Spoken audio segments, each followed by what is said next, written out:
Welcome to Reviews from Back Row. I'm Michael Morris. With me, the man of the hour, of the day, of the month, Nathan Schoener. Nathan, how are things? Good. You know what I like? You just bring it with all that energy. You just, I'm fine. I knew how you're gonna. Plus, I know that you're gonna take the majority of this episode. Because you're a heavy talker. That's what they say. So, what we're gonna talk about? I'll set it up. Don't worry. Okay.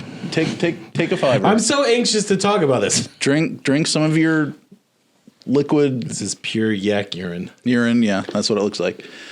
So today we're going to talk about the Marvels. Even though I'm the one wearing a Marvel T-shirt today, for those who are watching the show. Are any of them on that shirt? Here's what's funny. No. Rocket Raccoon made it on that shirt. Carol Danvers, yet. No. And if you didn't get that hint, we're going to talk about the Marvels today. You saw it, opening weekend, sneak preview, right? I saw the sneak, and you have not seen it. And I have not. What was your quote about it? I don't plan on seeing it probably until at least it hits Disney Plus. If then, I still haven't even seen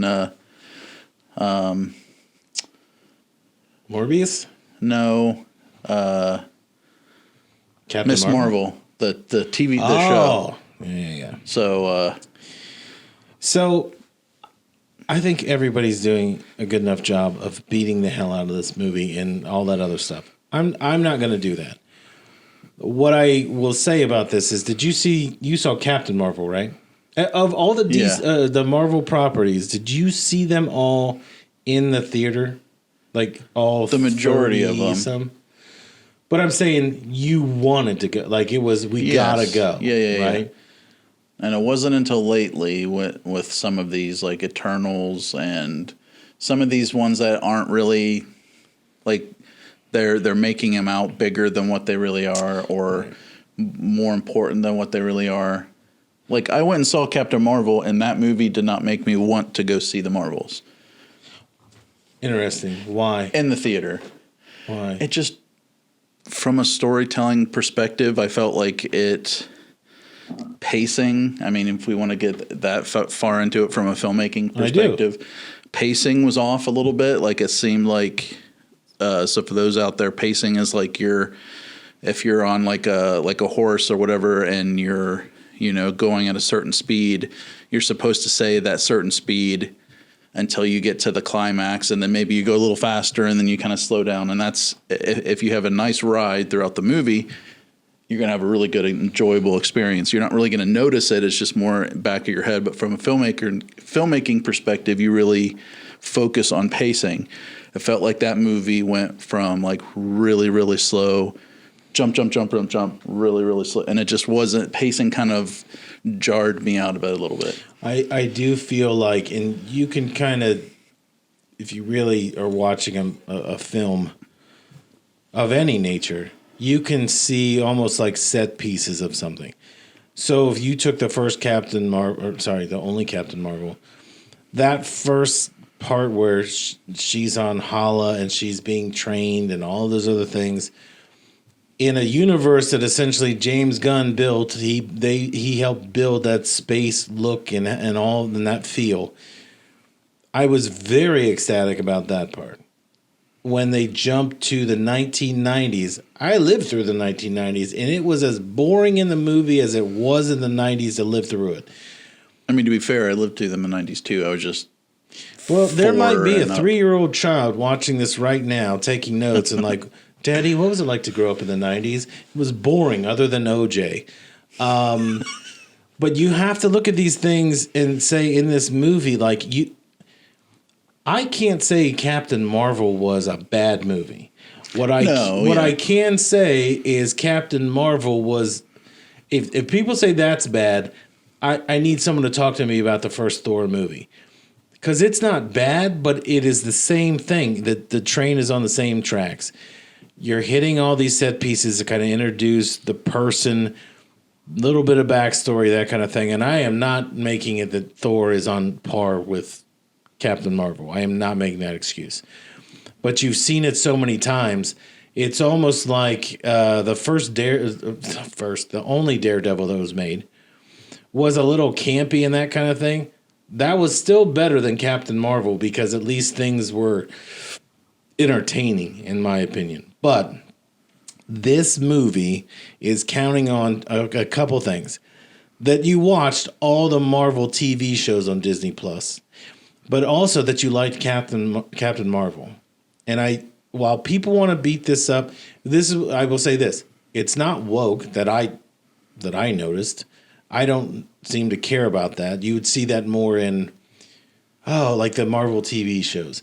It's not woke.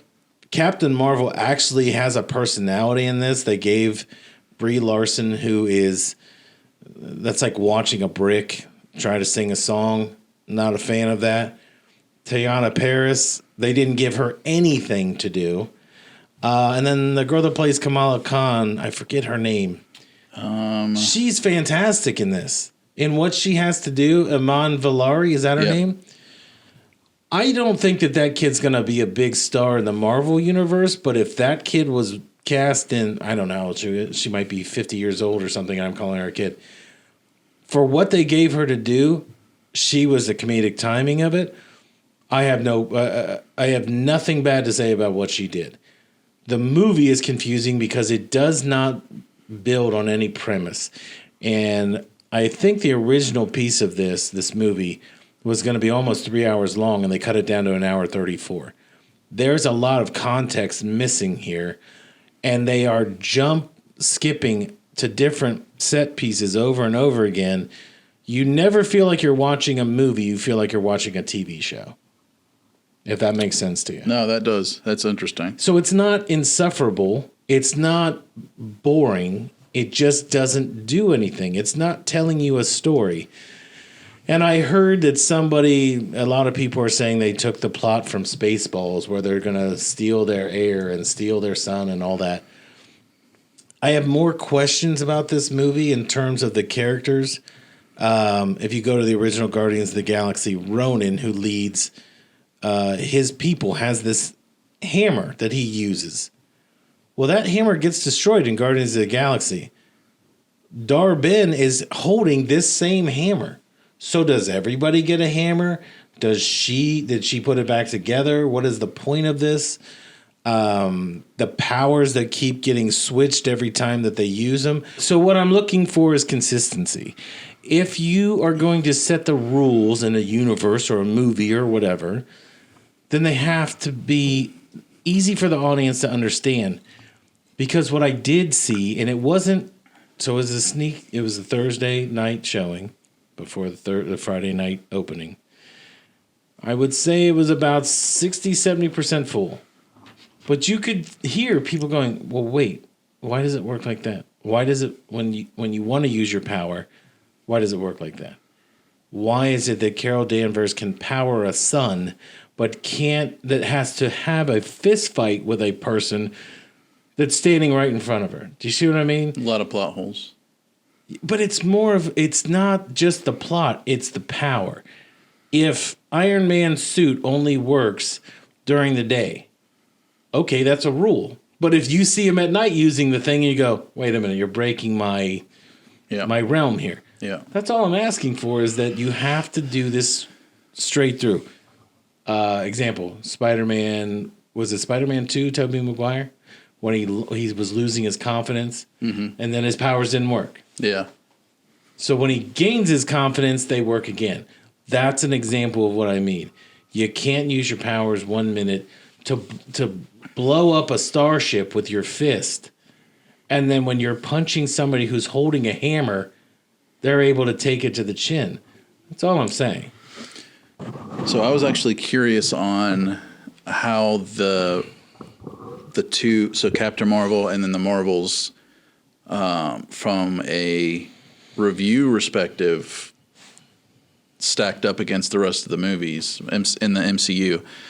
So I was able to pull up a list, and they listed all of the MCU movies rated from Rotten Tomato, and Captain Marvel is at number 21 at 79%. Overall? Overall. out of 33. And the Marvels is at Oh my God, you keep scrolling. 31 right now. Wait, they're saying the 33. Ant-Man and the Wasp, Quantumania is worse than the Marvels? They're saying it's worse than Eternals. Stop saying things blasphemous. First, the Eternals is the worst piece of shit. Eternals should be number 33 regardless. It should never get off the bottom floor. Yeah. And I know that people are going to say Chloe Zhao was a genius and all this other stuff. And that's an unwatchable film. And the trailer made it look like, I'm just going to give you a quick summation of the Eternals, what people were looking for. Were those celestial beings that you see in Guardians of the Galaxy that each had the stones and that kind of thing. That's not what they gave you. They gave you people that essentially were robots, right? That's what they were. They were robots, and they could just be reproduced over and over again. Yeah. What the hell are you talking about? It doesn't mean anything. And we've seen people with speed powers, and we've seen people that can teleport and all that. Why make that thing? And it doesn't connect to anything else. My favorite meme on the internet is the picture of that hand that's coming out of the like the Antarctic or whatever, and it's like, and this was never mentioned again in the MCU. The initial thought was it was going to be what showed that the mutants were going to come and like they would live there or whatever. Nothing. What's the highest rated? Wait, don't tell me. Captain America, Winter Soldier. No. So it is Black Panther. What? 96%. Wait, you scroll down. You're telling me Avengers Black Panther's Endgame, number one. 94%. Now we have to take into account that with specifically Rotten Tomato, half of their rating comes from the professional critics, reviewers. The other half is who they rated. also found out for $50 they were paying people to review. Yes. Not just for Marvel, for everybody. Yeah. Could you imagine selling your soul for $50? No. 100 maybe. No. 75, we got a deal. Wait, show me the top 5 then. We got Avengers. So we've got Black Panther number 1, 96%. Yeah. Avengers Endgame number 2 at 94%. The original Iron Man number 3 at 94%. Thor Ragnarok 93% is at number 4. You're telling me none of the Spider-Man movies Spider-Man No Way Home is rounds out at number 5 for 93%. Wait a minute. Now I like that movie a lot. But okay, so we got back-to-back Spider-Man. Yeah, Homecoming is number 6 at 92%. Let's just go down to the 10. Shang-Chi 92% at number 7. Horse shit. That should be like in the 20. I can't find 10 people that are like, that's great, other than Simu Liu. You're telling me Shang-Chi is above Guardians of the Galaxy. Which is wrong. Is number 8 of 92%. First of all, that's a crime. Captain America Civil War 91%, number 9. And the rounding out top 10 is the original Avengers at number 10, 91%. All right, so here's a thought. Let me reread their top 10, and then I want you to give me your top 10, and then I'll give my top 10. So from Rotten Tomatoes, and like I mentioned before, these rankings are about 50% critics, professional critics, and then 50% weighted by customer reviews type of a thing. So Rotten Top 10, let's go 10-1. Top 10, coming in at number 10 with 91% is Marvel's Avengers, so the first Avengers movie. Captain America Civil War at number 9. Guardians of the Galaxy, number 8. Number 7, Shang-Chi. Number 6 is Spider-Man Homecoming. Number 5, Spider-Man No Way Home. Thor Ragnarok at number 4. Iron Man at number 3. Avengers Endgame at number 2, and Black Panther at number 1. Okay, so this will be easier. So we're going to take Black Panther, and we're going to take Black Panther from 1. And for now, we are going to put it. Well, no. Give just out of the 33 movies. What is your top 10? No, that's what I'm telling you. So this is not that far off. But here's what I scroll down into the 11 through 15. So you got Spider-Man. Here's the thing. Those 3 Spider-Man movies should all be back to back to back and in the reverse order. Because Spider-Man No Way Home was huge. It's the ultimate fan service movie. It was huge. I agree. Black Panther is a good movie. Yeah. But Black Panther gets overhyped because Black Panther is essentially Captain Marvel if it was good. Yes. Okay? Yeah. So give me 11 through 15 here. Let me see them. The Winter Soldier is at 12. That's a top of all these movies. That's a top 10. Keep going. Let's see. Doctor Strange, you don't get in there. The Guardians. So I know a lot of people don't care for Guardians 2 as much as I do. That's okay. This is your top 10. I'm going to go the first Guardians and the third Guardians are top 10. And they are probably 5. Well, when you have the Spider-Man movies in there, they're probably 6 and 7. I personally love the second one, but I'm good if other people don't. Let's see. And I'm okay. I think that's weird. Captain America, the First Avenger, is 20. Yeah, that is weird. That is way low. I mean, they have Ant-Man over that. 2 spots ahead of that. That is okay, wrong. so let's your number Sorry. 10 is... So let's go back to the top, and I'll tell you. So we're going to go like this. We're going to go Endgame. So keep scrolling down. Is your Endgame number 10? Endgame you're going to is start. my number 1. Okay, Endgame's number 1. Yep. I'm going to go Iron Man, number 2. Okay. And then we're going to go the 3 Spider-Man in a row. 3, 4, 5. Right. Okay. Then I'm going to give you Guardians 1 and Guardians 2. All right, so 6 and 7. Then Thor. 8. Then I'm going to end with Winter Soldier. 9. And Civil War. 10. That's good. That's but good. Here's the other thing is your favorite person, your favorite character. Like Iron Man 3 is one of my all-time favorites. I think it's because of the time that I saw it, the age my daughter was, and because we saw it so many times in a row. Yeah. And to me, it was a fun. I don't want to say fun, but like it was entertaining, but it also was telling you a story at the same time that could have been the end of the whole Iron Man saga. If they wrapped it up there, I don't think anyone would have been furious.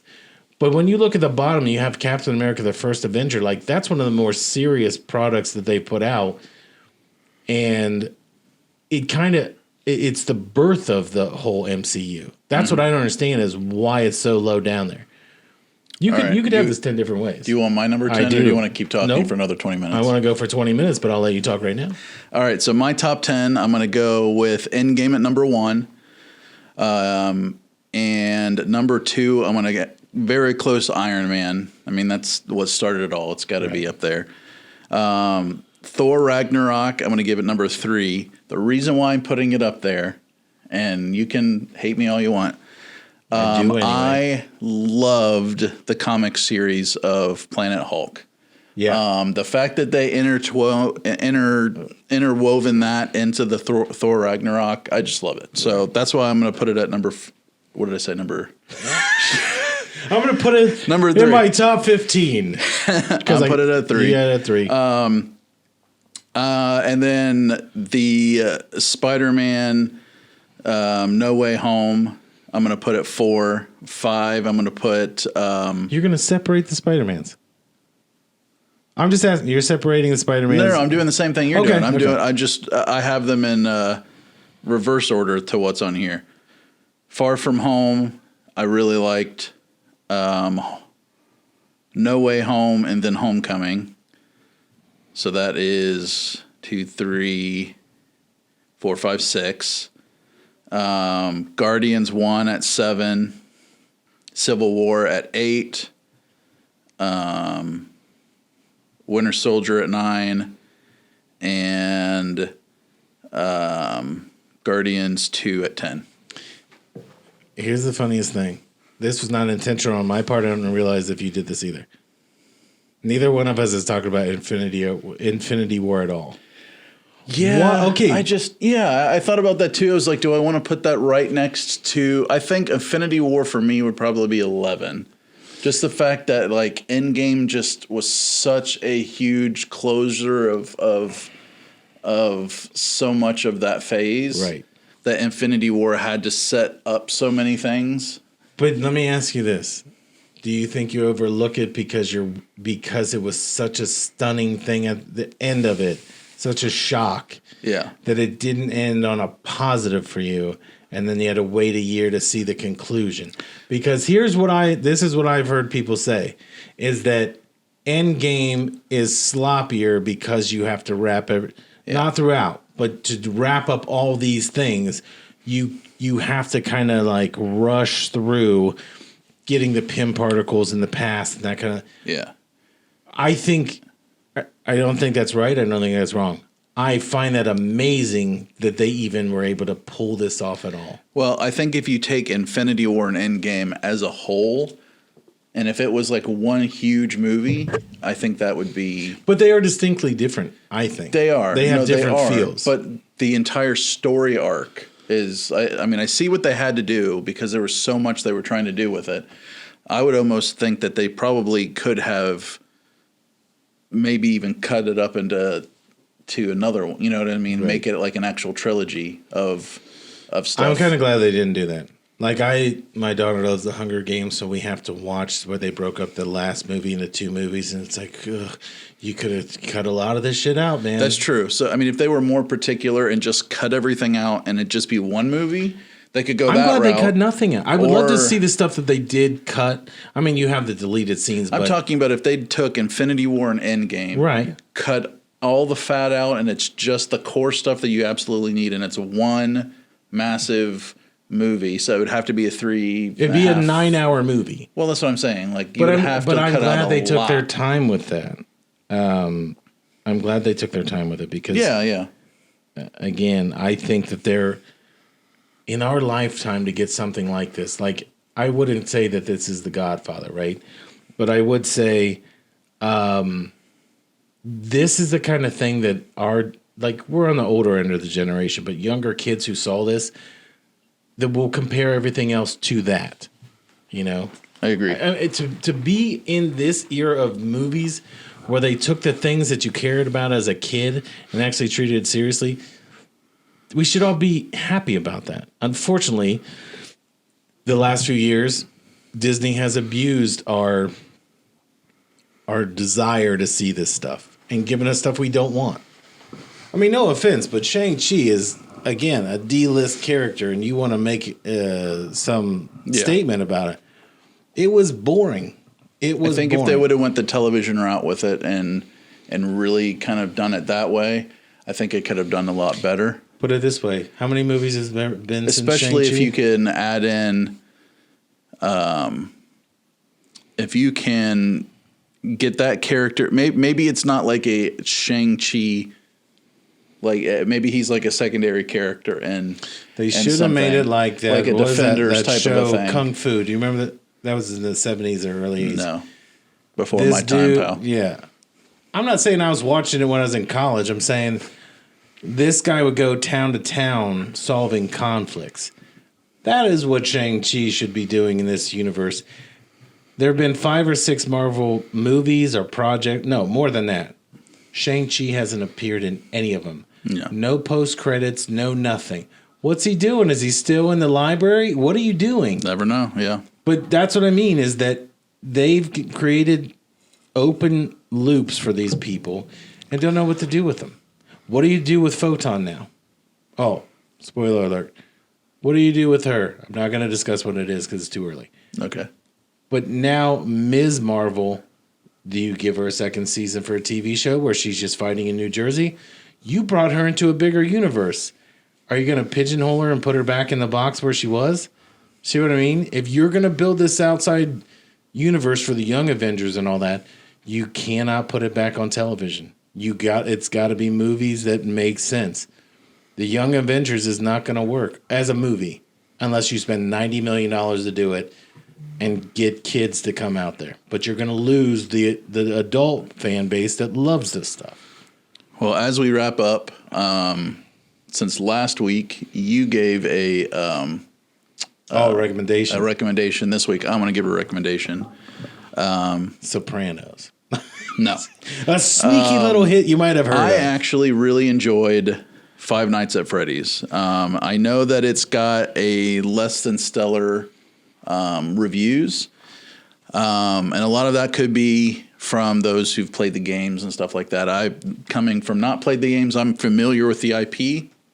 But I liked this being kind of a thriller horror. So it kind of melded a little bit into horror a little bit, but it was really more just thriller based. I actually have to read and I this really, more, really like thriller. That because this movie did well, that I heard Chuck E. Cheese is going to pull the animatronic band out and put more like ball pits and rides and stuff. That makes sense. I just read that the other day, whether that's true or not. I don't know. Because this was so successful.